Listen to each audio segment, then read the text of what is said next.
A'udzubillahi minasyaitonirrajim. Bismillahirrahmanirrahim. Robbi a'udzubika min hamazati sayatin wa a'udzubika robbi ayahdurun. Robbi shrahli sodri wa yassirli amri wahlul 'uqdatam min lisani yafqahu qauli. Assalamualaikum warahmatullahi wabarakatuh.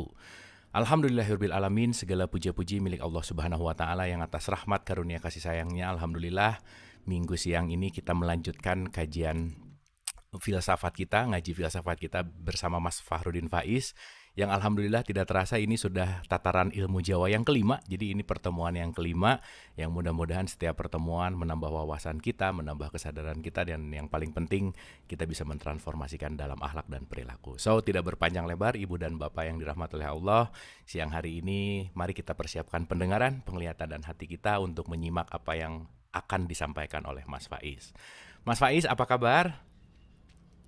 Baik, baik Mas Baik, Abdul. alhamdulillah. Alhamdulillah. Hatur nuhun, Mas Faiz sudah kembali Baik, hadir di tataran ilmu Jawa 5. So, monggo baik, Mas Faiz, silahkan. baik. Bismillah. Assalamualaikum warahmatullahi wabarakatuh. Waalaikumsalam warahmatullahi wabarakatuh. Bismillah, alhamdulillah, assalatu wassalamu ala rasulillah, wala hawla wala quwata illa billah. Bapak Ibu semua, termasuk Mas Abu yang saya hormati. Alhamdulillah, siang hari ini kita bisa belajar lagi. Ini semoga nambah wawasan, nambah ilmu, nanti berkorelasi dengan meningkatnya kualitas diri, kualitas hidup kita. Kalau dalam bahasa agama itu ya manfaat, ya maslahat, ya barokah. Kalau manfaat itu lebih pada untuk diri kita sendiri, pribadi. Kalau membawa maslahat itu biasanya juga untuk lingkungan kita. Dan kalau barokah itu berarti Allah ridho dengan yang kita lakukan, kemudian memberi banyak sekali rahmat kasih sayangnya. Sehingga dari upaya yang 10% kita dapat barokah bisa sampai 30, 40, 80 sesuai dengan kasih sayangnya. Baik, saya langsung memulai. Ini karena siang-siang, mungkin Bapak Ibu waktunya istirahat siang ini sebenarnya. Monggo santai juga boleh, enggak harus kaku di depan laptop. Ini kasihan kalau Sambil selonjoran boleh ya Mas iya, Faiz ya? sambil selonjor boleh, sambil santai, Sambil rebahan sambil boleh. minum, nggih. Makan siang juga enggak apa-apa, monggo Bapak Ibu santai saja dinikmati forumnya. Ini tidak seperti forum di dalam masjid yang harus ada rumus-rumusnya. Kita nikmati saja forum siang hari ini. Baik, ini saya melanjutkan bulan yang lalu. Jadi Ki Ageng Suryo Mantara, cuma tema kita unik. Siang hari ini kita membahas tentang kalau di bukunya Ki Ageng Suryo Mentaram itu Kawruh Laki Rabi. Hmm. Ya, pengetahuan tentang hidup bersama suami istri. Ini semacam filosofi pernikahan dalam tradisi Jawa. Cuma kita mengambil dari gagasan-gagasan Ki Ageng Suryo Mentaram. Ini melanjutkan bulan lalu tentang bagaimana beliau punya konsep rumus untuk bahagia. Nah, siang hari ini konteksnya adalah kehidupan suami istri. Baik, kita lihat ada kearifan-kearifan apa yang disampaikan oleh beliau dalam kita hidup bersuami istri. Saya awali dari sini. Jadi ini kalau dari kalimat-kalimat beliau, ini bagian dari syarat-syaratnya orang menikah. Ini yang tidak mendalam membacanya, ini rasanya wajar saja, ya memang begitu orang nikah. Ini kan syarat-syaratnya itu yang pertama sama-sama manusia. Menungso karo menungso. Itu kan ya sederhana ya mesti aja Pak. Masuk manusia mau sama apa kalau tidak sama manusia. Ya. Kemudian yang kedua sama-sama hidup. Podo uripe. Itu kan kita juga mesti ketawa ya mesti saja. Masuk kita nikah satu hidup satu mati kan tidak mungkin. Kemudian yang ketiga sama-sama dewasa. Podo dewasane, podo wis dewasa. Kemudian sama-sama mau dan wong wadon karo wong lanang, laki-laki dan perempuan. Ini Mungkin yang nggak ngerti nanti bisa diarahkan, wah kalau gitu bener toh LGBT nggak boleh, mungkin ke situ. Ya mungkin ya, Hmm. tapi ini maksudnya tidak eh, tidak hanya seperti bunyinya. Ini kalau bahasanya Ki Ageng Surya Mentaram, iku aturaning alam. Aturaning alam itu sunatullah. Orang menikah itu perhatikan 5 hal ini. Manusia dengan manusia itu perhatikan kita menikah ini sesama manusia. Sesama manusia itu perhatikan karakter kemanusiaannya. Tapi kalau dalam agama itu bahkan lebih spesifik ke arah agamanya. Cuma agama ini kalau tafsirnya Imam Ghazali kan maksudnya akhlaknya. Hmm. Jadi pilihlah menikah dengan manusia yang manusia. Biar nanti tidak menyesal. Kuatirnya kita milih orang misalnya yang sangat ambisius, agresif misalnya. Ini sisi kebinatangannya lebih menonjol. Atau Hmm. manusia yang mentalnya kesetanan. Jadi inginnya mencelakakan orang terus, kita nanti sulit juga. Kalau tidak manusia. Atau yang kemalaikatan itu juga sulit. Kemalaikatan itu orang yang makomnya sangat tinggi, yang nggak level sama kita. Hmm. Nanti kita yang ingin biasa-biasa, beliau sudah makomnya tinggi, nanti diajak apa-apa, enggak mau, diajak ibadah terus kita. Itu tafsir jauhnya begitu. Jadi yuk kita menikah yang selevel saja, yang manusia dengan manusia. Jadi jadi alamat pertama yang kita tuju kalau mencari pasangan ya sama-sama manusia. Kalau Bapak Ibu yang sudah terlanjur manusia berarti tinggal membentuk diri kita masing-masing untuk jadi manusiawi saja. Hmm. Jadi ya masa mau nyari lagi kan tidak mungkin, nanti jangan-jangan habis ini terus wah saya harus cari lagi nih Pak yang sama-sama manusia, enggak begitu. Berarti ya Hmm. tinggal kita sesuaikan saja. Kemudian sama-sama hidup. Sama-sama hidup itu sama-sama bergairah untuk menjalani hidup, bersemangat untuk hidup. Agak sulit kita kalau kita semangat untuk hidup bersama, yang satu tidak semangat. Kita ingin semangat belajar misalnya, yang satu tidak cocok dengan belajar. Jadi coba cari yang sama-sama hidup. Kalau orang Jawa ada istilah urip iku urup. Jadi hidup itu menyala, jadi bergairah, ada semangatnya. Jangan menikah dengan orang yang sudah putus asa dengan hidup. Kita akan kesulitan nanti. Jadi sama-sama hidup. Kemudian sama-sama dewasa, matang cara berpikirnya. Ya ini mudahnya jangan menikah dengan yang belum bisa mendaya gunakan akal budinya secara maksimal. Nanti kita sulit. Diajak mikir enggak mau, disuruh merasa enggak mau, itu kurang dewasa. Cari yang sama-sama dewasa. Ini biasanya di tafsirnya itu ditulis jangan menikah sama anak-anak. Anak-anak itu berarti yang pikirannya belum berkembang. Jadi makanya tafsirnya menikah dini itu hari ini kan banyak isu-isu jangan menikah dini yang umurnya belum cukup. Karena umur belum cukup itu bukan semata-mata belum bisa apa-apa, tapi belum dewasa. Kalau belum dewasa, sulit diajak merancang hidup yang baik ke depannya. Bisa-bisa nanti di awal terjadi trauma-trauma yang mempengaruhi ke depannya. Maka cari yang sama-sama dewasa. Dan sama-sama mau.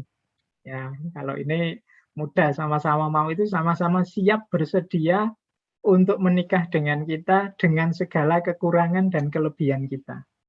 Jadi sama-sama mau. Dan yang terakhir, laki-laki dan perempuan. Maksudnya saling mendukung dengan karakternya masing-masing.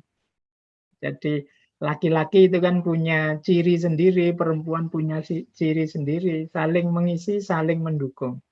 Kalau bahasanya Al-Quran, bima faddolallahu ba'duhum ala ba'. Jadi sesuai dengan keutamaan Allah yang diberikan pada masing-masing, pada laki-laki dan perempuan, yang feminis dan yang maskulin. Dua-duanya punya karakter, ayo saling melengkapi. Yang yin sama yang yang. Mungkin kebetulan yang laki-lakinya yin, kemudian perempuannya yang. Nggak masalah, saling melengkapi. Kadang-kadang kan menikah itu ada yang malah yang laki-lakinya yang agak karakternya dingin, sementara yang perempuannya yang lebih panas, lebih yang. Tidak apa-apa, yang penting saling mengisi saja. Jadi saling melengkapi.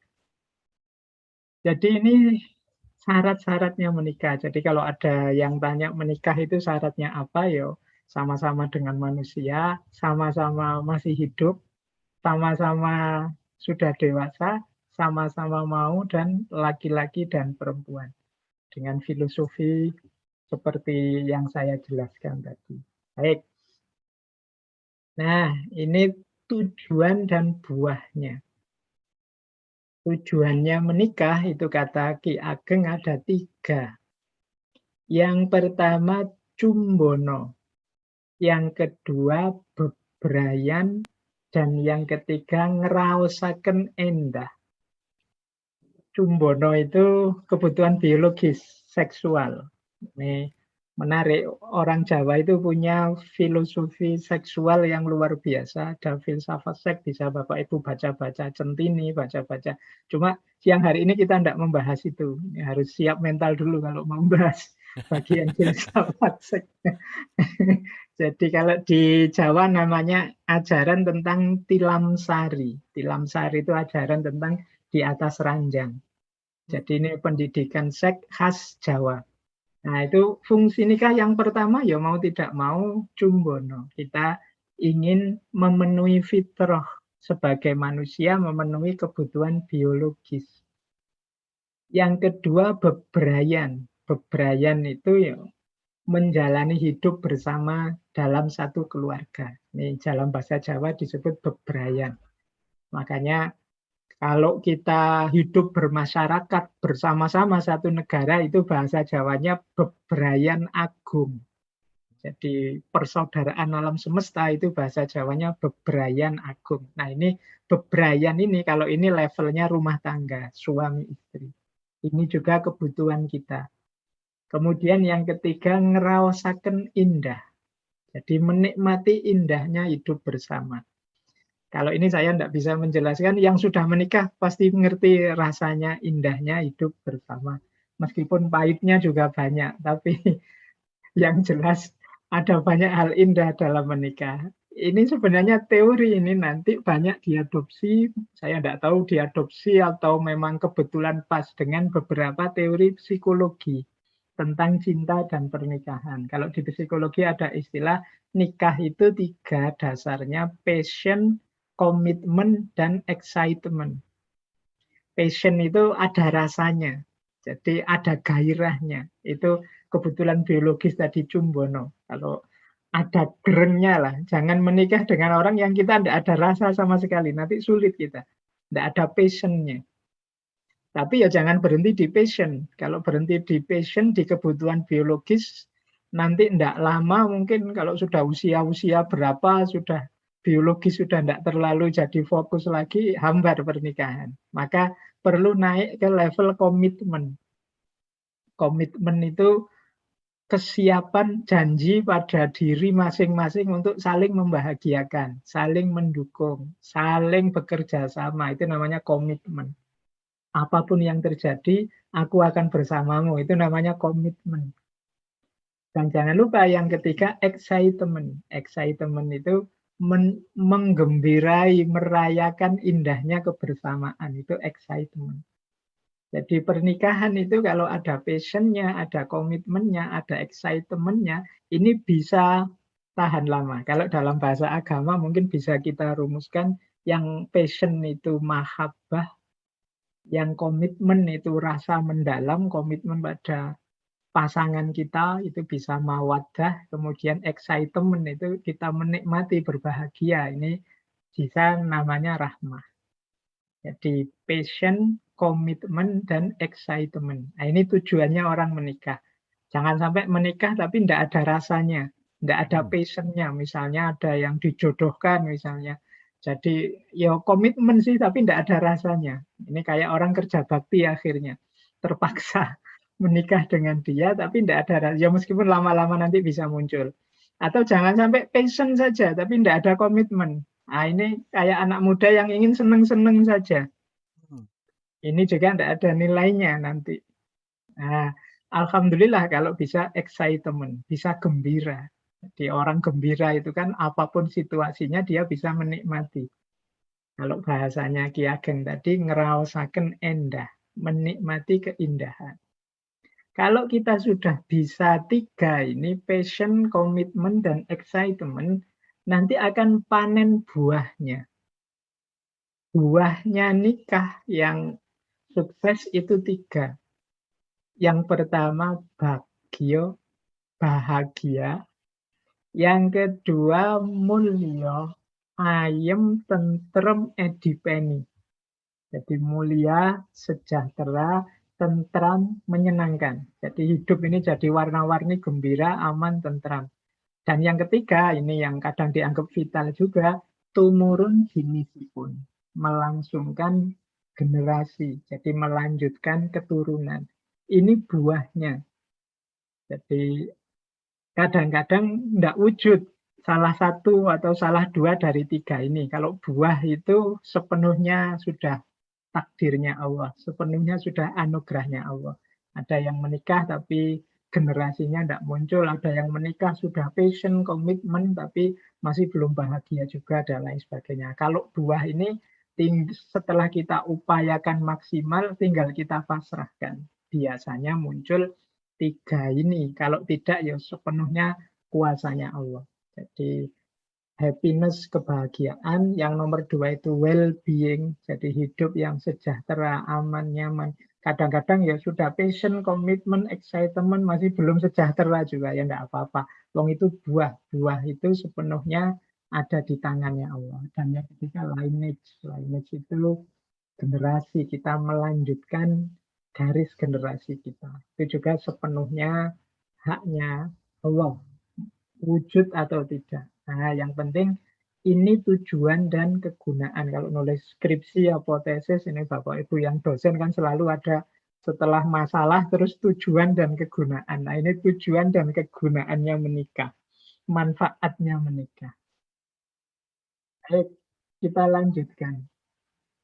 Nah, menurut Ki Ageng, tujuan pernikahan itu akan tercapai kalau ada satu faktor yang paling penting. Dan faktor itu adalah rasa, rasa. Jadi kuncinya ternyata ada di rasa. Dudu semat, derajat, keramat, ingkang nomor siji. Jadi bukan jabatan, bukan kehormatan, bukan keramat, kekuasaan, tapi rasa. Jadi nanti ada istilah rasa bebujuan, rasa bersuami istri. Jangan sampai nanti kita sudah menikah, rasa ini belum muncul. Rasa bebujuan, rasa yang seperti apa sih? Ini nanti dijelaskan bedanya rasa menikah yang benar dan rasa menikah yang keliru. Ini namanya rasa bebujuan atau raos bebujuan. Rasa yang benar namanya raos bojo. Raos bojo itu cirinya apa? Sih tanpa syarat lan kawontenan. Jadi kita mencintai tanpa syarat dan tanpa pamrih-pamrih. Tidak melihat situasi dan kondisi, yang penting aku mencintaimu. Jadi ini cinta, rasa cinta kita yang tidak ada karenanya atau tidak ada pamrihnya. Jadi tidak ada awalnya, tidak ada akhirnya. Yang penting tidak ada syaratnya dan tidak ada pamrih-pamrihnya. Itu namanya sih tanpa syarat lan kawontenan. Yang sering jadi masalah itu nanti ketika ada syaratnya, ada target-target pamrihnya, bahkan ada niat-niat tertentu di luar berkasih sayang sejak awal. Nah, ini raos bojo akan ketemu banyak masalah. Lawannya raos bojo itu adalah raos barencoh. Raos barencoh itu rasa sewenang-wenang. Atau raos derbe sawenang-wenang. Jadi kalau raos bojo tadi orientasinya untuk kebahagiaanmu atau kebahagiaan kita bersama. Tapi raos barencoh ini rasa tujuanku harus tercapai, keinginanku harus tercapai. Jadi pasanganku adalah alat untuk mencapai tujuanku. Ini namanya raos barencoh. Jadi kalau di awal kita nawaitunya menikah itu karena saya selama ini kesepian Pak, biar dapat pasangan. Ah, ini logika sama, kita nikah itu sebagai alat untuk kebutuhan kita, keperluan kita saja. Jadi Mhm. kasihan sekali pasangan kita hanya kita posisikan sebagai alat untuk pemenuhan kebutuhan kita. Ini jenis raos darbe sewenang-wenang. Jadi motifnya hanya motif aku. Biar aku ndak ditanyai orang terus kapan nikah, biar aku kan sering itu kan, "Kapan nikahnya? Kapan?" Itu kan pertanyaan yang paling bikin gelisah itu bagi yang Mmm. jomblo-jomblo. Tapi meskipun begitu tetap jangan nikah hanya karena menghindari pertanyaan, jangan nikah hanya karena biar tidak susah lagi kalau ditanya orang. Biar kalau wisuda ada pasangannya, jangan sampai begitu kan kadang-kadang ada itu, "Wah wisuda kok ndak ada pasangannya, kasihan sekali." Terus dipaksa-paksa sebelum wisuda harus ada pasangan ini. Jadi pasangan kita posisikan hanya sebagai alat untuk kepentingan kita. Itu namanya raos barencah. Ini mengkhawatirkan kata Ki Ageng Surya Mentara, lah nanti kalau sudah terpenuhi kepentingannya, kita rasanya ndak butuh lagi sudah sama dia. Atau ada yang ganti yang lebih menyenangkan, sudah ndak butuh lagi sama dia. Itu kalau dasarnya adalah raos barencoh ini. Jadi Mmm. hanya ingin memuaskan keinginan sendiri. Jadi, ini mari kita introspeksi ini Bapak Ibu pada kita semua sebenarnya, pada dirinya masing-masing ya, jangan nuding pasangannya. Nanti biasanya kita itu kalau dapat ilmu gini, "Wah pasanganku itu dulu Pak mesti gitu." Terus rame lagi nanti. Enggak, ini untuk kita introspeksi sendiri-sendiri. Sudahkah kita nyampe level di raos bojo ini, ataukah masih ada kebutuhan-kebutuhan praktis, keinginan-keinginan egois kita terhadap pasangan, yang ingin dia melakukan itu atau dia mewujudkan itu. Jadi kita perhatikan raos kita, raos bojo apa raos barencah. Nah, nanti lanjutannya, ya kalau sudah ada raos bojo tadi akan muncul jenis pernikahan namanya pernikahan jejodohan. Mmm. Kalau tidak, ya karena raos barencoh, ya jenis pernikahannya jenis pernikahan barencoh. Pernikahan jejodohan itu pernikahan yang saling setia. Ini Ki Ageng mencontohkan seperti burung merpati atau burung perkutut. Burung merpati itu mungkin Bapak Ibu sering lihat ya, anak-anak muda yang main burung merpati itu. Itu kan setia sekali dengan pasangannya, dipisahkan jauh antar kota, nanti asal pasangannya kita pegang, dia akan kembali ke pasangannya tadi. Jadi, itu canggihnya burung merpati. Jadi dia sangat setia dengan pasangannya. Sama seperti burung perkutut. Saya tidak tahu hari ini Bapak Ibu ada atau tidak yang memelihara burung perkutut. Ini kalau di Jawa burung perkutut itu burung yang elit. Burung perkutut itu termasuk antara lain dulu yang dipelihara oleh Brawijaya Pamungkas, Brawijaya kelima yang nanti terus dilengsarkan jadi Demak itu. Nah, itu di antara peliharaannya burung perkutut ini. Mmm. Meskipun ceritanya saat itu burung perkutut itu jelmaan salah seorang pangeran dari Pajajaran. Ah, tapi di Jawa memang burung ini agak sakral, burung perkutut ini. Nah, burung perkutut itu termasuk setia. Yang memelihara burung perkutut mesti ngerti. Burung perkutut itu kalau lepas, itu kita tidak perlu mengejar-ngejar mereka. Cukup kandangnya kita taruh di luar rumah, kita buka pintunya, dia pasti akan kembali lagi ke kandangnya. Jadi ini Oke. timbul kesetiaan. Jadi pernikahan yang jejodohan itu dia akan saling setia. Sebagaimana merpati, burung dara, atau burung perkutut. Pasti akan kembali ke rumah. Apapun yang dia lakukan, dia akan kembali ke pasangannya, kembali ke rumah. Dia tidak akan nginep di tempat yang lain, tidak akan nyari pasangan yang lain. Burung merpati itu misalnya dipisah jauh itu, meskipun dipameri pasangan lain, seperti apapun dia tetap akan kembali ke pasangannya. Nah, ini saling setia namanya. Nah, kebalikannya, pernikahan yang barencoh tadi. Pernikahan barencoh itu mencari enaknya sendiri. Ya contoh mudahnya kalau ilustrasinya Ki Ageng itu seperti ayam atau kambing atau mungkin bebek dan lain-lain. Ini kan pasangannya gonta-ganti terus dia suka-suka dia saja. Nyari enaknya sendiri. Ya, tidak hanya yang laki-laki, yang perempuan juga begitu. Kambing itu ya bisa ganti pasangan, misalnya pasangannya yang satu disembelih, dia asik saja nyari pasangan yang lain. Dia tidak pernah mikir berbelasungkawa atas pasangannya atau enggak. Jadi tidak pernah stres, tidak pernah sedih kalau ditinggal pasangannya.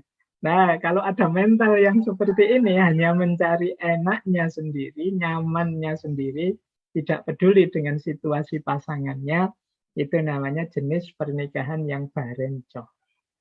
Jadi lawan dari pernikahan yang jejodohan. Jadi ada pernikahan jejodohan, ada pernikahan barencoh. Nah, sekarang ciri-cirinya pernikahan yang jejodohan dan pernikahan yang barencoh. Ya pernikahan jejodohan itu indah, sementara pernikahan barencoh itu gelap, kata Ki Ageng Surya Mentaram.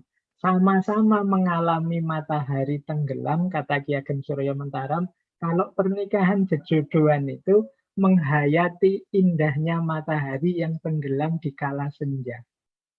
Sementara pernikahan barencoh itu merasakan gelapnya matahari yang ditelan malam. Jadi ini rasanya berat, yang satu rasanya ringan dan indah. Meskipun mungkin yang dialami sama. Jadi meskipun sama-sama jumlah kekayaannya sama, jabatannya sama, status di masyarakat sama, tapi pernikahan jejodohan itu rasanya selalu indah. Sementara pernikahan yang barencoh itu gelap.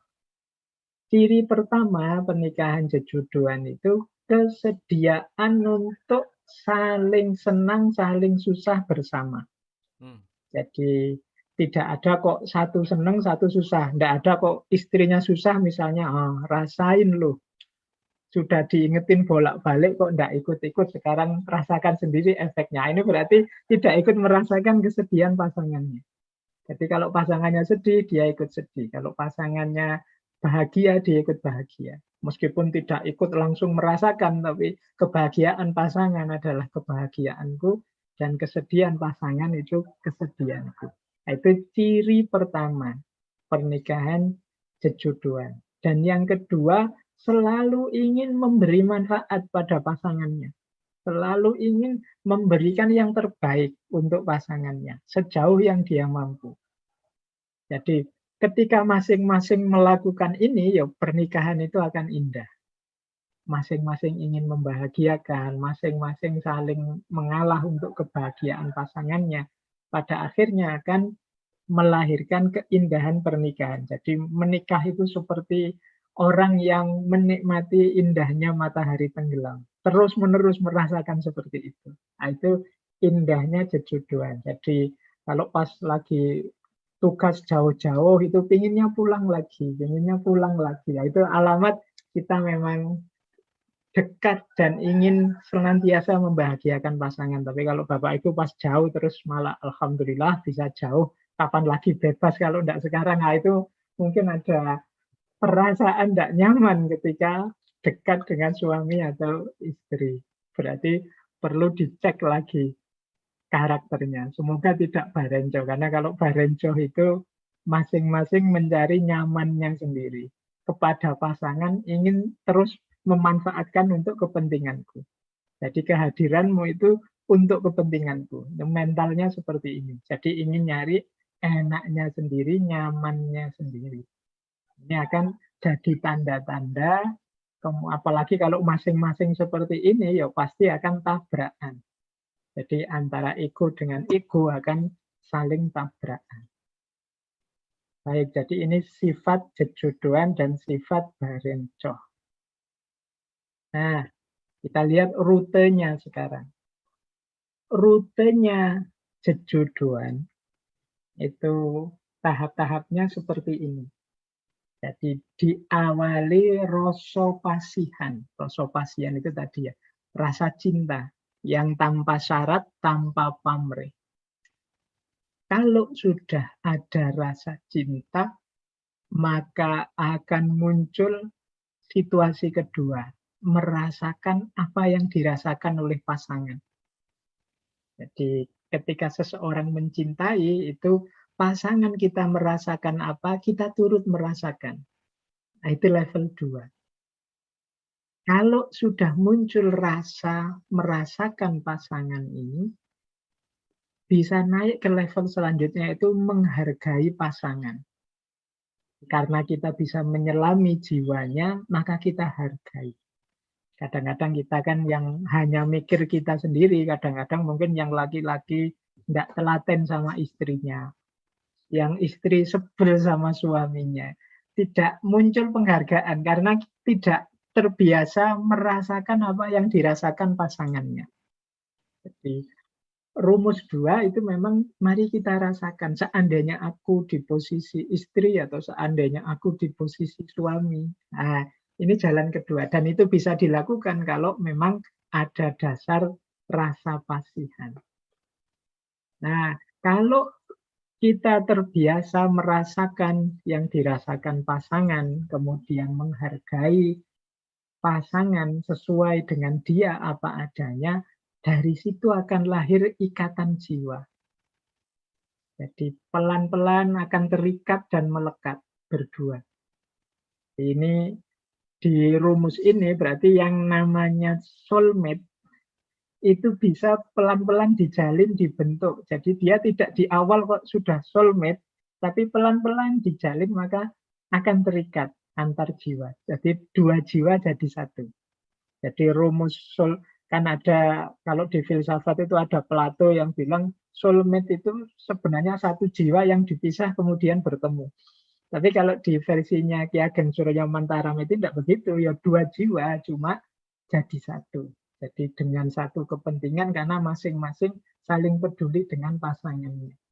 Jadi lahir ikatan jiwa. Kalau sudah lahir ikatan jiwa, puncaknya muncul sikap rasa yang tak terpisahkan. Jadi kita ini sehidup semati, kita ini sudah engkau gembira ya aku gembira.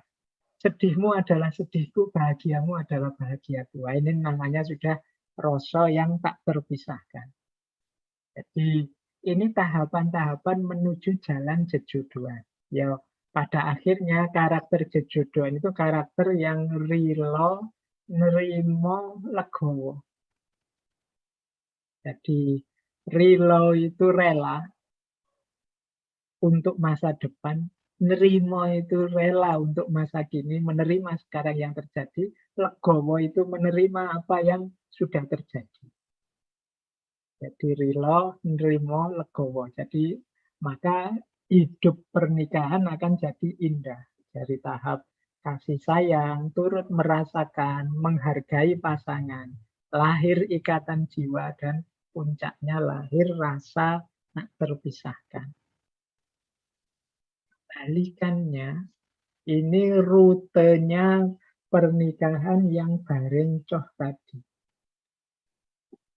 Diawali dari rasa sewenang-wenang. Rasa sewenang-wenang itu berarti hanya untuk kepentingannya sendiri. Dia ingin enak sendiri, nyaman sendiri, asik sendiri. Pada akhirnya karena dasarnya seperti ini lahir hal yang kedua, yaitu menuntut pasangan seperti yang diinginkan. Jadi menuntut pasangannya, kamu itu mbok harus begini, kamu itu mbok ya begitu, terus begitu. Jadi selalu menuntut. Ya lazimnya orang yang banyak tuntutan pasti nanti lahir yang ketiga, banyak kekecewaan-kekecewaan. Jadi karena selalu nuntut ini, nuntut itu, pada akhirnya kecewa dengan ini, kecewa dengan itu. Dari pasangannya. Kalau sudah muncul banyak kekecewaan-kekecewaan, hidup bersama itu rasanya jadi beban. Jadi Kalau sama pasangannya itu rasanya berat sekali. Lebih asik kalau ketemu teman, lebih asik kalau ketemu siapa. Begitu pulang ketemu suami atau istri, ambil nafas panjang lagi. Nah, itu berarti suami atau istri kita jadi beban hidup. Jadi rasanya ndak asik, rasanya ndak nyaman, rasanya ini jadi beban. Itu diawali karena mungkin kita kecewa, tidak karena pasangan kita tidak seperti yang kita harapkan. Kita banyak menuntut. Karena memang dasarnya kita pamrih kepentingan kita sendiri. Dan kalau sudah jadi beban, puncaknya adalah ingin berpisah saja. Nah, ini terus jadi kiamatnya nanti ada di situ. Kalau Hmm. masing-masing hidup bersama tapi ingin pisah saja. Kalau bahasanya Al-Quran itu tahsabuhum jami'an wa qulubuhum syatta. Engkau Hmm. melihatnya seperti dekat ngumpul, kalau diwawancara ya senyum-senyum tapi wa qulubuhum syatta, tapi hatinya saling bertolak belakang. Yang satu menghadap ke utara, yang satu menghadap ke selatan. Nah, ini pernikahan yang barencoh. Kata Ki Ageng, cirinya antara lain adalah kita mulai tidak kerasan dengan pasangan kita itu kalau melihat orang lain rasanya selalu membandingkan dengan pasangan kita. Jadi iri dan membandingkan. Nah, itu di antara cirinya pernikahan yang barenco. Lihat orang lain, wah enak sekali ya sampean suaminya begini begitu. Yang istri juga begitu. Wah, enak sekali yang sampean. Jadi kalau lihat orang lain selalu iri dan membandingkan dan merasa dirinya malang dan kecewa kok saya dapat pasangan yang begitu. Nah, itu sebenarnya awalnya ya kita sendiri karena kita awali pernikahan itu dari rasa sewenang-wenang tadi. Kita anggap menikah itu hanya untuk memenuhi kebutuhan kita saja. Sehingga kita maunya menuntut terus kepada pasangan kita. Jadi ini rutenya. Mari Bapak Ibu waspada dengan rute ini. Mungkin di awal-awal ada, semoga tidak naik sampai ke atas lah. Jangan sampai menikah Hmm. ini terus jadi beban. Apalagi di paling puncak itu kok rasanya enak kalau berpisah saja dan lain sebagainya. Mari kita hati-hati. Semoga bisa kalau bisa diawali dari awal kita mulai lagi bareng-bareng membangun pernikahan yang sejuduan. Saling menerima, saling tidak menuntut, saling merasakan apa yang dirasakan pasangan. Nah, saya lanjutkan. Tanda dari pernikahan sejuduan itu dua, kata Ki Ageng. Kalau dua ini masih hidup, masih bisa lahir pernikahan yang jejodohan. Ciri pertama, kata Ki Ageng, ngelairake manah. Ya mudahnya komunikasi. Jadi yaitu ya masing-masing pasangan masih terbuka, jujur, mengungkapkan apa yang dirasakan. Sehingga kalau ada persoalan, ada masalah, bisa diselesaikan. Nah, ini masih bisa selamat. Tanda pernikahan yang masih bisa dibawa ke ranah jejodohan. Masih mau menyampaikan apa yang dirasakan. Jadi komunikasinya tidak tersumbat. Jadi suami masih bisa menyampaikan ke istrinya, istri masih menyampaikan ke suaminya dan didengarkan. Nah, ini masih dalam koridor jejodohan. Kalau komunikasi tersumbat itu biasanya sudah agak parah itu kemungkinannya. Ngomong saja tidak bisa atau tidak boleh, ya, sudah. Karena hidup bersama itu ya karena beda kepala, beda visi, beda cara berpikir, pasti beda-beda. Kalau Hmm. tidak bisa komunikasi itu berat rasanya. Dan yang kedua, mawas diri. Mawas diri itu introspeksi. Jadi masing-masing pihak tidak menuntut keluar, tapi introspeksi ke dalam. Jadi membaca dirinya, aku itu seperti apa ya. Kalau pasanganku itu begitu, harusnya apa yang harus aku lakukan? Nah, ini namanya introspeksi. Kira-kira aku ndak pasnya di mana, kurangnya di mana. Itu mawas diri, membaca diri. Jadi ingin menyikapkan diri, menampilkan diri pas seperti yang diinginkan oleh pasangan. Jangan-jangan aku begini dia kecewa, jangan-jangan aku begini dia tidak suka, jangan-jangan aku begini dia, itu namanya introspeksi. Hmm. Jadi komunikasi dan introspeksi. Ini tanda pernikahan yang masih bisa selamat, bisa kita wujudkan dalam bentuk jejodohan. Masih ada komunikasi lancar dan masing-masing pihak mau introspeksi, tidak sekedar menuntut pasangannya. Nah, kalau yang barencoh, nah ini nih yang sulit ini. Kalau istilahnya Ki Ageng Suryo Mentaram, tiga ciri ini mengindikasikan pernikahan itu sulit jejodohan. Biasanya jatuh pada pernikahan yang kacau atau barencoh tadi. Pertama adalah kata Ki Ageng, laki rabi ingkit-ingkitan. Suami istri yang saling curiga. Jadi pikirannya negatif terus terhadap pasangannya. Jangan-jangan kamu begini, jangan-jangan kamu begitu, jangan-jangan terus semuanya saling curiga. Nggak ada positifnya sama pasangannya. Atau kalau bahasanya teman-teman hari ini, isinya suudzon terus sama pasangannya. Yang satu prasangka buruk, yang satu juga prasangka buruk. Keluar rumah sebentar misalnya istrinya terus dicurigai, Allah paling mesti gosip ya sama tetangga-tangga, ngomong yang nggak penting. Mbok ya di rumah saja baca buku zikir misalnya. Nah itu kan selalu curiga sama pasangannya di luar. Yang istri juga begitu, suami di luar pulang juga sudah diinterogasi kayak orang habis apa, tadi di mana ngapain saja. Ini ingkit-ingkitan. Jadi saling curiga. Sulit. Kalau isinya saling curiga itu ya biasanya serba negatif pasangan itu. Yang kedua, laki rabi selingkuh-selingkuhan. Ini mungkin istilah selingkuh ini terus diadopsi dalam bahasa Indonesia. Selingkuh. Itu maksudnya apa? Mengkhianati, tidak jujur. Jadi kalau ada kombinasi satu curiga, satu tidak jujur, itu wassalam sudah. Yang satu pikirannya negatif terus, ternyata yang satu juga tidak jujur, suka bohong. Padahal nyeleweng tapi dia bilangnya ndak. Padahal jelek memang tapi dia bilangnya ndak. Akhirnya kecurigaan tambah besar, ketidakpercayaan tambah besar karena memang orangnya ternyata juga ndak amanah, ndak bisa dipercaya. Jadi yang satu saling curiga, yang satu tidak jujur. Wassalam. Atau yang ketiga, ungkul-ungkulan. Laki rabi ungkul-ungkulan. Ungkul-ungkulan itu saling bersaing. Jadi suami istri itu tidak bekerja sama, tapi masing-masing ingin lebih unggul dari pasangannya. Masing-masing ingin menonjolkan perannya. Aku lebih penting di rumah ini, sampean kan di luar terus ngerti apa. Yang suami juga begitu, aku lebih penting di rumah ini. Kalau tidak ada aku, uang dapat dari mana, biaya hidup dapat dari mana. Ini kalau mental ini berkembang terus, namanya ungkul-ungkulan.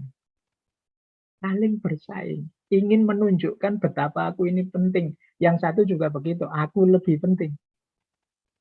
Jadi ketika kita menganggap aku lebih penting, aku loh yang lebih capek, aku loh yang lebih punya kontribusi, aku loh yang peranku lebih besar dan lain sebagainya, mesti nanti timbul masalah.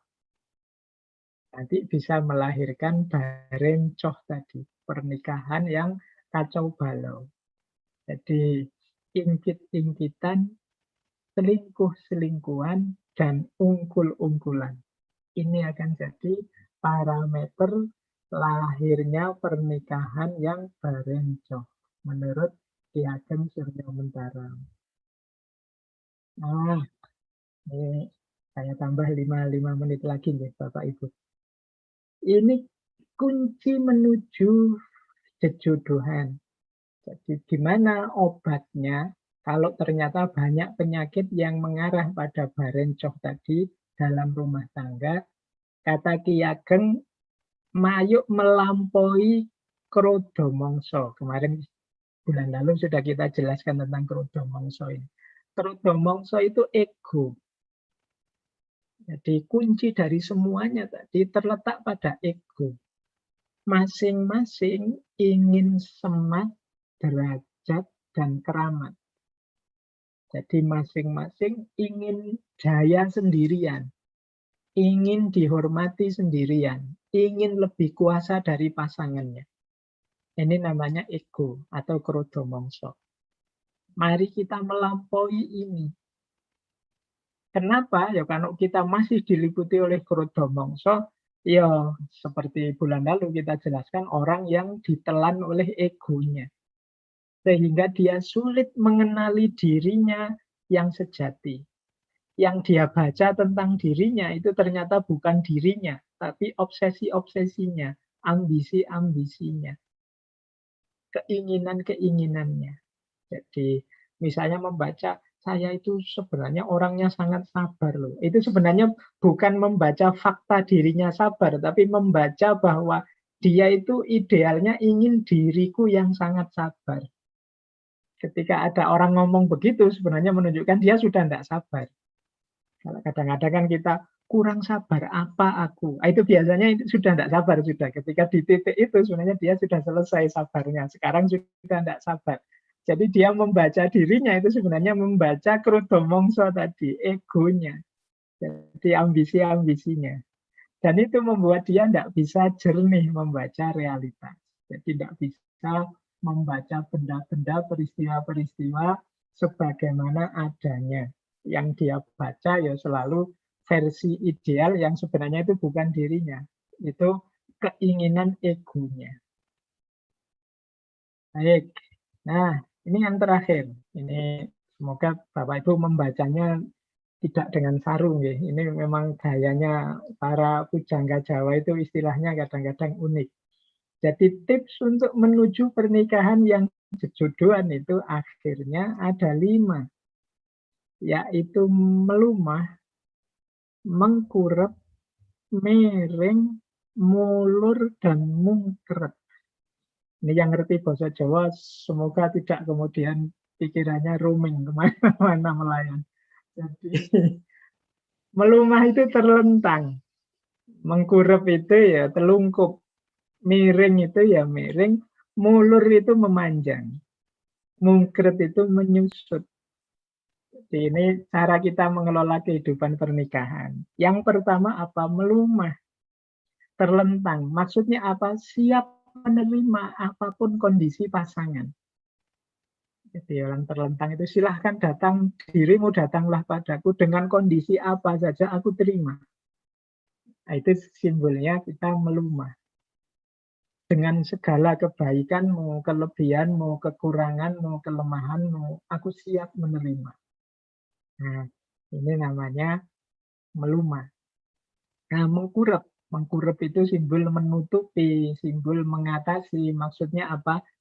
Aku akan berusaha sekuat mungkin memberikan yang terbaik yang aku mampu. Engkau akan aku lindungi, engkau akan aku berikan semua yang engkau inginkan sejauh yang aku mampu. Nah, ini namanya mengkurep. Jadi melumah itu siap menerima, mengkurep itu siap memberikan yang terbaik yang aku bisa untuk kehidupan kita bersama. Kemudian yang ketiga miring. Miring itu berarti kan hadap-hadapan, saling berhadapan-hadapan. Maksudnya apa? Kita ini harus bekerja sama secara setara. Jadi tidak ada yang lebih tinggi dan lebih rendah. Mari bekerja sama untuk hidup bebrayan yang ideal, yang indah, sehingga kita seperti dua orang yang sedang menikmati matahari tenggelam yang sangat indah. Nah, itu simbolnya adalah miring. Kita tidak ada hierarki atas bawah, siapa yang lebih penting, siapa yang kurang penting. Nah, itu simbolnya miring. Kemudian mulur. Mulur itu mari bersama-sama memanjang, mewujudkan keinginan-keinginan kita, mewujudkan cita-cita kita bersama. Jadi biar tidak stagnan, biar ada bedanya ketika kita hidup bersama ini banyak sekali kualitas diri yang meningkat. Itu namanya mulur, semakin meningkat. Dan yang terakhir mungkret. Mungkret ini menyusut. Maksudnya apa? Kita berdua juga mari saling ngerem, saling mengingatkan. Kalau ada di antara kita yang sudah offset, Jadi kebablasan, harusnya enggak sampai situ kok malah ke situ, itu kebablasan, enggak boleh. Nah, itu masing-masing juga berperan sebagai wasit yang mungkret, menahan diri. Jadi membantu pasangannya untuk enggak bablas. Kalau misalnya kita ngerti pasangan kita, wah ke situ enggak boleh, itu dosa, atau ke situ enggak boleh, itu membahayakan. Ah, masing-masing berperan sebagai yang mengendalikan. Jadi membuat mungkret, mungkret itu menyusut. Janganlah kalau ke sana, karena kalau ke sana bahaya, nanti di situ banyak jebakannya, kamu nanti celaka loh. Ah, ini bagian ngerem pasangan. Ah, itu fungsi mungkret. Jadi kalau 5 ini berjalan optimal dalam kehidupan bersama, ya insya Allah akan wujud jejodohan yang ideal. Jadi prinsipnya melumah, mengkurep, miring, mulur, dan mungkret. Jadi yang satu masing-masing semua siap menerima pasangannya, siap memberikan yang terbaik, bekerja sama tanpa ada hierarki mana yang lebih penting, mana yang lebih atas. Kemudian bareng-bareng mewujudkan cita-cita bersama dan bareng-bareng saling ngerem, saling mengendalikan, saling menghalangi kalau ada pasangannya mungkin melakukan yang buruk, yang jelek, yang tidak diinginkan. Baik, Bapak Ibu, saya kira itu nggih sedikit wawasan dari Ki Ageng Suryo Mentaram tentang kawruh laki rabi atau pengetahuan tentang hidup bersuami istri. Ini dasarnya sama seperti bulan lalu, yaitu bagaimana kawruh bejo kita meraih hidup bahagia. Hanya siang ini konteksnya adalah kehidupan suami istri. Ya, saya kira itu. Monggo saya kembalikan ke Mas. Terima kasih Mas Faiz. Ini apa ya? Betul tadi kata Mas Faiz, banyak sekali relate sama psikologi-psikologi modern, banyak sekali relate sama apa namanya tips and tricks di pernikahan-pernikahan modern ini. Mungkin cuman beda bahasa, tetapi saya rasa esensialnya tuh sama gitu Mas Faiz, dan ini luar biasa gitu ya. Saya baru ternyata dulu, mungkin ini lebih dulu ya daripada ilmu-ilmu modern yang sekarang, dan itu menarik sekali gitu. Terima kasih. Oke, Ibu dan Bapak, seperti biasa kita akan berdiskusi berkaitan sama topik kita. Pun ada yang mau didiskusikan sama Mas Faiz yang berkaitan sama filsafat juga, monggo silahkan. Dan ini sudah ada beberapa pertanyaan yang masuk nih Mas Faiz. Tapi sebelum ke pertanyaan, saya tergelitik untuk bertanya ini Mas Faiz. Dalam pandangan falsafah Jawa gitu misalkan, kan kalau dikaitkan sama kehidupan modern saat ini, banyak yang memutuskan hidup untuk sendiri gitu Mas Faiz. Tidak menikah, untuk sendiri gitu. Nah, kalau dikaitkan sama tadi dari Ki Ageng Suryo Mentaram tadi dengan filsafat pernikahan tadi gitu ya, dengan statement pernikahan tadi, relate dengan zaman sekarang tuh gimana tuh kira-kira Mas Faiz? Monggo. Jadi kalau versinya Ki Ageng tadi dari slide saya yang awal itu kelihatan, jadi kalau menurut Ki Ageng menikah itu bagian dari fitrah. Jadi fitrah itu berarti dorongan jiwa. Itu kalau direlatekan, dihubungkan dengan kondisi hari ini, kalau ada saudara-saudara kita, teman-teman kita yang tidak menikah, itu menarik untuk ditelusuri akarnya kemana. Itu pasti bukan karena dorongan jiwanya. Pasti ada trauma-trauma, pasti ada persepsi-persepsi setelah melihat apa, mengamati apa. Karena normalnya orang itu dalam dirinya ada dorongan untuk menikah. Ya mudahnya dorongan untuk hidup berpasangan. Jadi karena biologis itu kan paling dasar, itu yang tadi yang paling awal itu. Pasti ada dorongan untuk itu. Nah, cuma ini kan tidak bisa dilampiaskan suka-suka karena masyarakat ini butuh tatanan sehingga ada lembaga namanya perkawinan. Nah, semoga yang tadi tidak menikah itu bukan karena wong yo kalau hanya biologis nyari di mana-mana ada, atau beli sate bisa, kenapa beli sapi misalnya. Semoga enggak karena itu ya. Iya benar. Iya, jadi semoga enggak mikirnya ke situ. Jadi nanti masalah juga kalau mikirnya ke situ. Jadi yang jelas ketika orang memutuskan tidak menikah itu berarti ada bagian dari fitrahnya yang tidak terpenuhi. Nah, itu nanti ada beberapa perspektif psikologi tentang itu. Dalam agama sendiri pun ya menikah itu sebenarnya ada banyak hukumnya sebenarnya. Ada yang wajib, ada yang sunnah, ada kita selama ini ngertinya kan wajib. Ada Mhm. sunnah, ada Mmm. yang makruh bahkan. Misalnya menikah makruh itu kalau saya menikah ini pasanganku akan sengsara karena aku merasa belum matang secara mental dan finansial misalnya sehingga kalau dipaksa menikah, ini mesti istriku sengsara luar biasa. Kalau kita sudah Mmm, tahu itu, kok nekat nikah itu sebenarnya levelnya bisa makruh. oke. Iya, bisa juga haram. Haram itu misalnya aku ini psikopat nih. Kalau dapat istri itu ya pinginnya tak bunuh saja. Ini haram Mmm, sih, mhm nggak usah mhm nikah. mhm. Jadi Mmm, mhm mhm. ada level-levelnya, jadi enggak kemudian pasti wajib nikah enggak dari logika ini. Jadi yang dijelaskan oleh Ki Ageng lebih pada fitrah orang untuk berpasangan bersuami istri. Seandainya pun fitrah ini kemudian terhalangi, tidak bisa diwujudkan, semoga bukan karena alasan-alasan yang tadi, untuk ego krodomongso tadi. Jadi termasuk ego itu ya nyari seneng saja, nyari enak saja, malah kalau cuma seks saja bisa banyak jalan, kalau ini namanya krodomongso. Jadi Oke. semoga alasannya bukan itu, semoga ada alasan-alasan yang lebih bertanggung jawab seperti saya bilang tadi, Pak, saya itu mentalnya agak nggak beres, kemudian harta finansial kurang mencukupi, jadi sementara saya belum dulu, ini boleh. Atau kayak tadi, saya itu jahat ya Pak, suka turun tangan, ini sebelum saya sembuh ini saya nggak nikah dulu, kalau nikah mungkin malah menyakiti pasangannya, itu boleh. Mmm, Jadi ada 1001 alasan, tapi semoga tidak karena krodomongso tadi. oke Krodomongso itu berarti hanya egois, mikir enak sendiri, ingin senang sendiri. oke oke. Hatur nuhun, Mas Faiz. Oke, Bu Intan silahkan.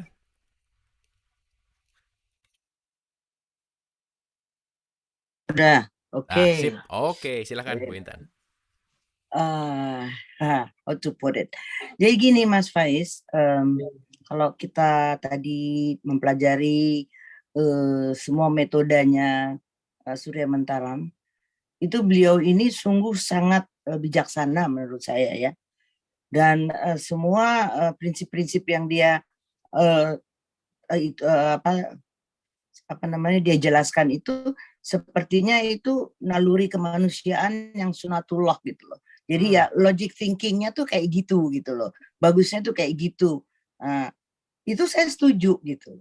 Nah ini bukannya mempertanyakan, nanya. Lah ya kok di Muslim itu kan ada poligami.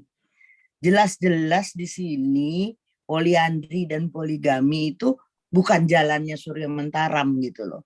Nggak akan peaceful di dunia ini kalau adanya itu. Lah di Islam malah dibilang kamu akan diberi surga. Ya kan? Kalau menyetujui suamimu nikah lagi atau begitu dan ya. Lah bukannya kita mesti mungkret. Ya kan? Ingetin pasangan kita dong. Loh, idina sirotol mustaqim loh Mas. Nah, menuju ke jalan yang benar. Itu mungkret kan? Nah, kalau itu malah kita nggak boleh bilang sama suami kita gitu. Oh enggak. Suami. Nah, kalau saya punya kesan, kalau laki-laki itu selalu kayaknya di Islam tuh lebih dominan dan lebih ego. Terima kasih.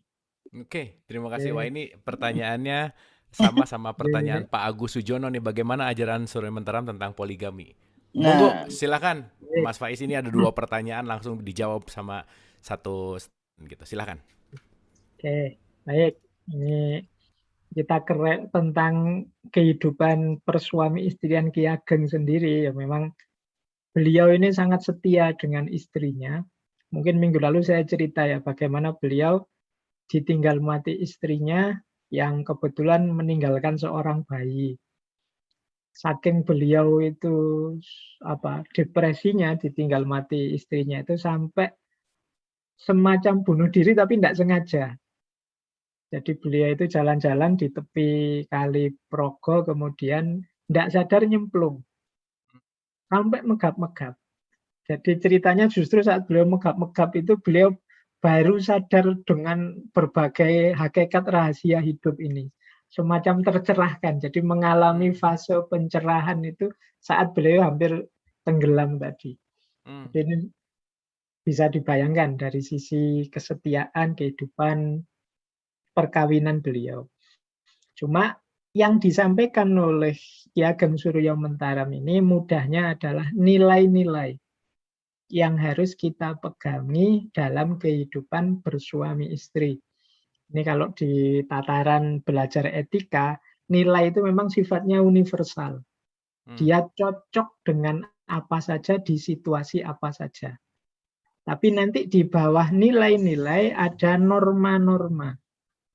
Kalau norma ini aturan-aturan formal, konkret dalam rangka menerjemahkan nilai-nilai tadi. Yang ini sifatnya nanti kontekstual kalau sudah norma itu. Sesuai kondisi, situasi, prasyarat tertentu, situasi tertentu. Sebenarnya ya kehidupan pernikahan Jawa zaman dulu, apalagi para bangsawan, para ningrat, itu ya tidak tabu untuk punya istri banyak, apalagi raja. Selir-selirnya juga pasti banyak. Cuma memang Ki Ageng Suryo Mentaram tidak fokus di situ. Mungkin mudahnya beliau mau bilang begini, silahkan saja kalau misalnya mau poligami punya selir banyak, asalkan prinsip-prinsip tadi masuk. Jadi misalnya, krudo mongso, jangan sampai nikah lagi hanya karena nuruti ego. Ingin enak sendiri, ingin nyaman sendiri, tidak peduli dengan perasaannya istri. Nah, kalau melanggar ini berarti ya jangan poligami. Tapi kalau pakai teori ini tadi. Jadi ya kita tidak menutup kemungkinan, mungkin memang ada perempuan yang pantas dipoligami dan istri yang memang ingin dan mengizinkan suaminya poligami. Mungkin dalam kondisi khusus sangat tertentu. Misalnya istri yang merasa, wah aku sudah sakit ini, aku tidak bisa memberi keturunan atau apa. Misalnya ada situasi-situasi sangat spesifik yang ini memang silahkan suamiku poligami. Mungkin ada yang seperti itu. Yang penting kalau pakai versinya Ki Ageng ini, tolong jangan ditabrak norma-norma tadi. Jadi tidak hanya menuruti keinginan egois. Saya tuh sering membaca perintah poligami kalau dalam agama itu sebenarnya lahirnya kebolehan poligami dulu zaman Nabi itu logikanya adalah logika membatasi, bukan logika menambahi. Ya, betul. Jadi dari perempuan bisa dikoleksi sebanyak mungkin, laki-laki boleh sebanyak mungkin punya istri, Islam datang kemudian dibatasi. Sudahlah maksimal 4 saja. Jadi logika hadirnya perintah poligami itu untuk membatasi. Kalau hari ini kan logikanya poligami itu untuk nambah.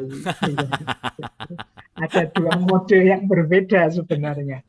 Maka ya pinter-pinter kita menerjemahkan nilai-nilai ideal tadi dalam kehidupan sehari-hari. Nanti khawatirnya saya kalau sama sekali tidak boleh, ada situasi yang memang ini harus poligami ini orang ini. Misalnya dalam kondisi sangat khusus dan tertentu. Misalnya ada tetangga yang sangat butuh, yang memang daripada nanti masalah jadi fitnah macam-macam. Kan ayat poligami itu sebenarnya ayat yang berhubungan dengan menyantuni yatim piatu.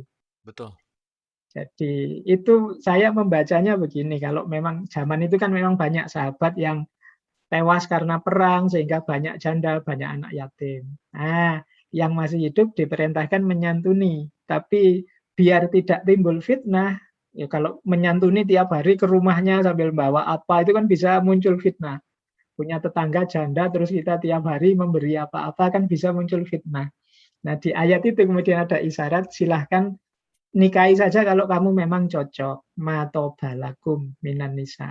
Boleh 2, boleh 3, boleh 4. Jadi ini dalam rangka menyelamatkan anak yatim dan janda yang ditinggal mati suaminya. Jadi ada logika-logika tertentu yang memungkinkan kebolehan poligami.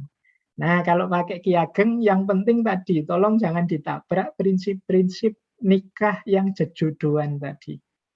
Termasuk berarti tidak hanya poligami itu menuruti egonya suami, tidak peduli dengan perasaannya istri. Kalau ini dilakukan, ya jangan poligami berarti. Ada yang salah dalam proses ini.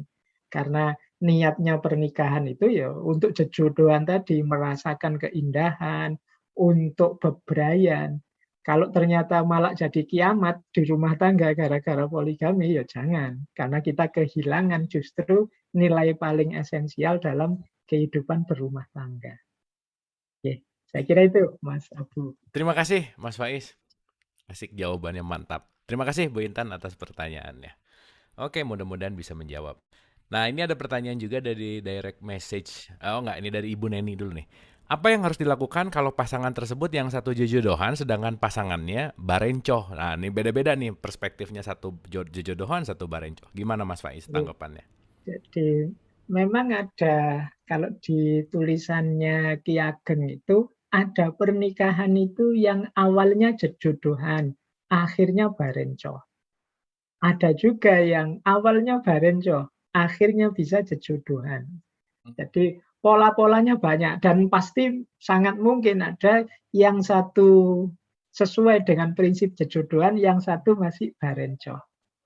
Maka tadi Ki Ageng memberi tips tadi, ada aspek introspeksi dan komunikasi. Jadi itu nanti jadi kunci. Berarti yo kalau kita tahu pasangan kita masih barencoh, semoga komunikasi tidak tertutup dengan pasangan kita. Kemudian tetap kita introspeksi. Jangan-jangan barencohnya dia itu karena sikap kita juga yang keliru. Nah, itu introspeksi. Kok dia selalu banding-bandingkan aku dengan orang lain? Apa kok dia jadi tidak puas dengan aku? Kira-kira apa yang dia inginkan padaku? Itu aspek introspeksi.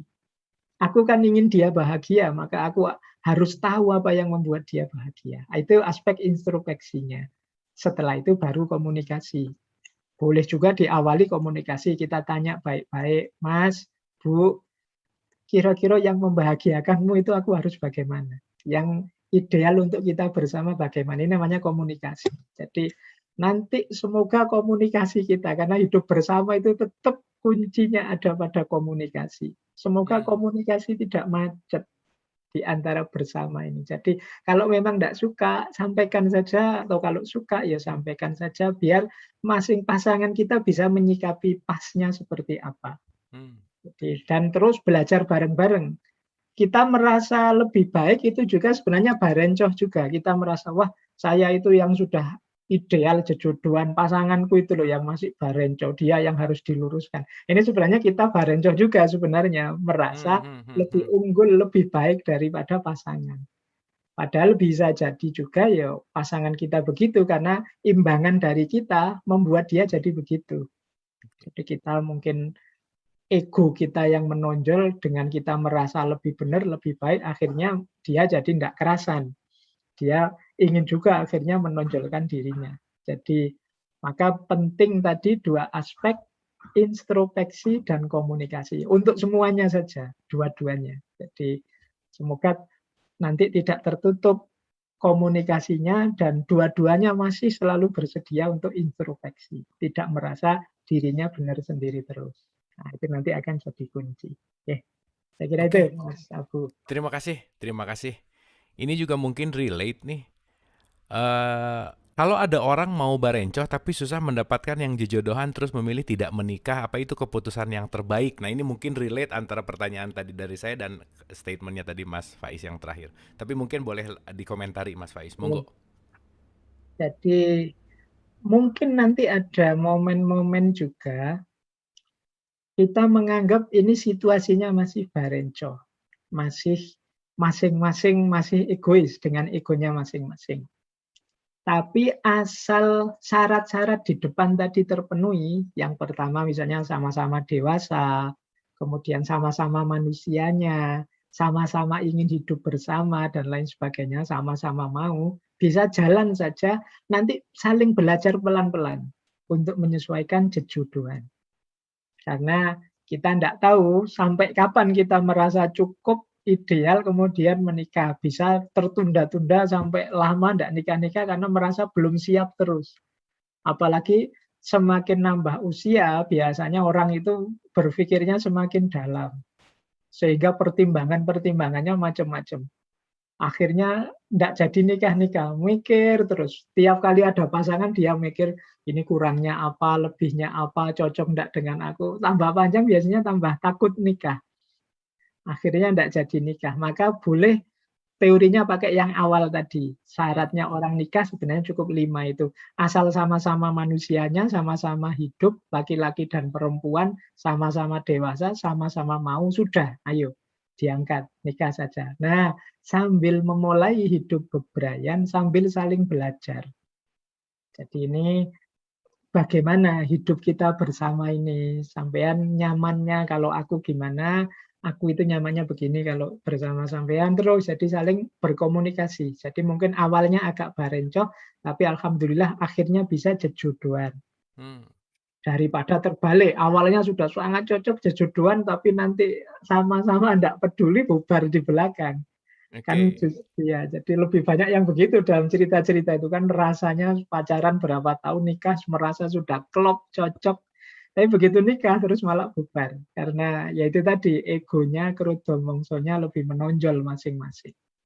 Nah, ini Jadi relate Mas Faiz, relate banget nih. ya, Bagaimana proses kejadiannya kok setelah puluhan tahun hidup bersama, punya anak cucu bahkan, akhirnya ya. putus komunikasi dan ego masing-masing menguat, memutuskan akan bubar jalan. Bagaimana menasihati pasangan seperti ini agar tetap bersama dalam kebahagiaan? Nah, ini relate sama statement terakhirnya Mas Faiz nih. Monggo, tanggapannya gimana? Ya. Ini sebenarnya jawabannya yang terakhir tadi menurut saya. Jadi yuk kita hidupkan, kita sama-sama melumah, Hmm. sama-sama menerima kondisi pasangan apa adanya. Saya curiganya ini sudah berpuluh tahun cocok, begitu tua kok enggak cocok. Jangan-jangan selama ini ego. Misalnya, saya nikah itu karena nyari pasangan yang cantik, misalnya ini. Kecantikan itu kan paling sampai usia berapa? Ada Begitu, expirednya gitu ya Mas Faiz? iya. Jadi ada tanggal expirednya, begitu sadar, alah ternyata pasanganku sudah kayak gini loh, karena kemarin standarnya hanya kecantikan saja, begitu tua tidak nyaman sudah dengan pasangannya. Hmm. Atau begitu tua kok pasanganku malah jadi temperamental gini, dulu rasanya kok sayang sekali, peduli sekali, sekarang kok rasanya kok cuek. Nah, itu jadi akhirnya kekecewaan demi kekecewaan muncul. Hmm. Maka penting untuk kita di hadapan pasangan sama-sama melumah tadi. Sama-sama sadar hidup ini dinamis, berubah. Dan prinsip pertama adalah kita terima dulu seperti apapun pasangan kita. Sambil Hmm. kita tidak berhenti komunikasi dan introspeksi. Hmm. Kemudian tadi setelah itu mengkurep dan seterusnya. Jadi aspek menerima pasangan kita apa adanya itu penting. Karena kalau tidak, mungkin kita akan ketemu dengan kekecewaan-kekecewaan. Apalagi kalau kita punya standar-standar yang kaku. Hmm. Jadi kita bikin sendiri, pokoknya pasangan baik itu harus begini, harus begini. Tidak bisa ditawar sama sekali. Wah, sudah. Biasanya terus kita banyak kecewanya. Saya itu ingin punya suami yang gantengnya kayak artis Korea, yang bijak, ya kan, yang bijaksana kayak ustadz-ustadz, yang ada digabung kabeh yang ideal-ideal, mesti terus kita kecewa dengan pasangan kita yang hanya kayak gitu. Nah, penting kita terima apa adanya, kemudian kita bersama-sama merajut kehidupan yang indah. Jadi puncaknya tetap di tadi, ngeraosake endah. Mari kita nikmati keindahan hidup bersama ini dengan segala dinamikanya. Jadi itu nanti akan jadi kunci. Oke. Ya. Kalau udah gitu mungkin yang kemarin absurditas harus dibawa ya, nggak usah ada apa namanya, nggak usah ada harapan. Harapan. Ya. Jadi jangan terlalu banyak harapan, nanti banyak kecewa. Jadi, Oke Mas Faiz, thank you, terima kasih. Oke, mungkin ini akan jadi pertanyaan terakhir. Kalau zaman sekarang udah mulai timbul pernikahan sesama gender, apakah zaman itu sudah dibahas Ki Ageng Surya Mentaram? Nah, gimana tuh Ki Ageng udah ada teori atau apapun statement beliau tentang ya kalau tadi berbicara LGBT gitu misalkan gitu. Gimana Mas Faiz? ya. Jadi Ki Ageng di bukunya Kawruh Lagi Rabi itu tidak menyinggung itu. Meskipun ada yang tadi di syarat-syarat menikah itu laki-laki dan perempuan. Mungkin ini menyinggung fitrahnya. Normalnya orang menikah itu ya laki-laki dan perempuan. Jadi ini, tapi biasanya saya membedakan antara LGBT dengan orientasi jiwa tertentu yang tidak normal, yang abnormal itu kan beda. Kalau LGBT ini kan prakteknya. Dan Hmm. tidak selalu saudara-saudara kita yang punya kekurangan atau punya abnormalitas ini melakukan itu. Kita itu kan sering generalisir pokoknya ada yang keanehan hormon atau apa pasti melakukan LGBT. Kalau dalam agama kan ada normanya, kalau jadi tidak selalu mereka melakukan itu. Kalau mereka tidak melakukan itu ya tidak bisa kita anggap negatif, malah perlu kita dukung agar dia bisa tetap eksis sebagai manusia. Makanya tadi Ki Ageng hanya mengisyaratkan laki-laki dan perempuan, meskipun itu maksudnya bukan kok terus di ranah jenis kelamin, tapi lebih ke jenis jiwanya. Jadi saling melengkapi, kayak yin yang tadi. Jadi kalau yang satu sedang tinggi, ya yang satu harus siap merendah. Yang satu melangit, yang satu membumi. Biar kehidupan rumah tangga ini seimbang. Kalau dua-duanya melangit, nanti sulit. Atau dua-duanya membumi. Atau dua-duanya yang, itu panas terus di rumah itu, kenceng terus. Atau dua-duanya yin, pendiam ketemu pendiam. Wah, sepi sekali rumahnya, tidak ada yang mengungkapkan sesuatu, tidak ada yang itu. Jadi saling mengisi, saling mengimbangi. Jadi jalannya seperti itu. Jadi Ki Ageng tidak masuk ke aspek gendernya, bahwa ini laki-laki dan perempuan apa LGBT. Oke, saya kira itu Mas Agus. Terima kasih Mas Faiz, terima kasih. Boleh tepuk tangan lu dong buat Mas Faiz. Seru ya siang hari ini. Wah, ternyata semakin banyak yang maksudnya yang baru tahu gitu ya. Ternyata teori-teori sekarang tuh yang orang-orang dulu udah banyak dapat gitu ya Mas Faiz ya. Maksudnya esensi-esensi yang teori sekarang tuh ternyata sudah dipelopori oleh ya apalagi kita berbicara tentang wisdom dari Indonesia gitu, dari tanah Jawa gitu, udah banyak gitu. So, mungkin final statement untuk pertemuan kita yang kelima ini Mas Faiz, monggo. Baik, terima kasih. Jadi Bapak Ibu, semoga siang hari ini sedikit banyak kita paling tidak seperti kata Mas Abu tadi sadar bahwa kita itu punya banyak mutiara-mutiara, wawasan-wawasan keilmuan yang luar biasa dari nenek moyang kita, yang menurut saya tidak kalah canggih dari konsep-konsep para filosof, para psikolog yang kita kenal. Bahkan menurut saya justru lebih membumi, lebih konkret, karena berangkat dari kenyataan hidup di wilayah kita sendiri. Dan jangan lupa beliau ini, Ki Ageng ini tidak membaca buku atau merenung di kamar, tapi beliau langsung mengobservasi kehidupan nyata masyarakat. Jadi konsepnya pasti sangat relate dengan kenyataan hidup kita. Kemudian yang disampaikan oleh Ki Ageng tadi, seperti saya bilang, adalah nilai-nilai yang sifatnya ideal. Maka penting bagi kita semua, termasuk Bapak Ibu, seandainya ingin menerjemahkannya secara konkret, tetap juga harus bijaksana membaca kenyataan hidup di sekeliling kita. Jadi teori itu indahnya, luar biasanya kalau kita terapkan di konteks ruang dan waktu yang tepat. Jadi termasuk teori-teori yang kita pahami siang hari ini. Jadi mungkin dalam kondisi spesifik, situasi spesifik, dalam norma-norma yang berbeda, kita harus bijaksana menerjemahkan nilai-nilai ini.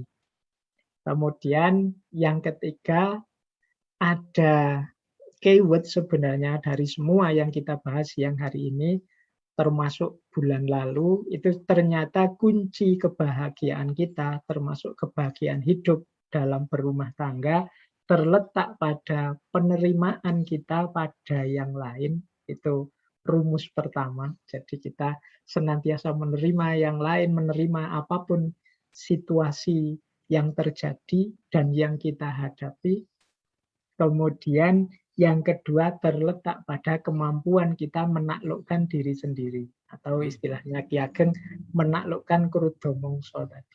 Jadi kalau kita sudah mampu menaklukkan diri sendiri dan mampu menerima apapun situasi kenyataan hidup yang terjadi, insya Allah hidup kita akan berwujud kebahagiaan demi kebahagiaan. Baik, saya kira itu dari saya Bapak Ibu, kurang lebihnya mohon maaf. Wassalamualaikum warahmatullahi wabarakatuh. Waalaikumsalam warahmatullahi wabarakatuh. Sekali lagi boleh tepuk tangan untuk Mas Faiz. Mas Faiz, hatur nuhun pisan. Terima kasih banyak siang ini. Sekali lagi kita benar-benar menemukan, saya pribadi sih merasakan, dan saya rasa juga kita semua merasakan banyak sekali mutiara-mutiara yang dari dalam yang justru kita nggak pernah tahu gitu ya. Kita terlalu amazed dengan Western, kita terlalu amazed dengan siapapun yang di luar gitu ya. Tapi ternyata Wah, ini dahsyat sih. Ini kajian yang benar-benar kita penting untuk sebar luaskan juga gitu ya, untuk menyadari bahwa banyak sekali mutiara yang mungkin belum tergali. Sekali lagi hatur nuhun Mas Faiz, mudah-mudahan nanti kita bisa melanjutkan di pertemuan yang akan datang. Ibu dan Bapak, terima kasih banyak juga atas partisipasinya siang hari ini. Mudah-mudahan bermanfaat.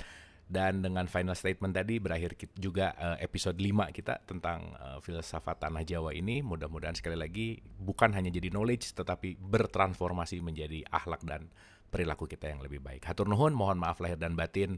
Wabillahi taufiq wal hidayah. Assalamualaikum warahmatullahi wabarakatuh.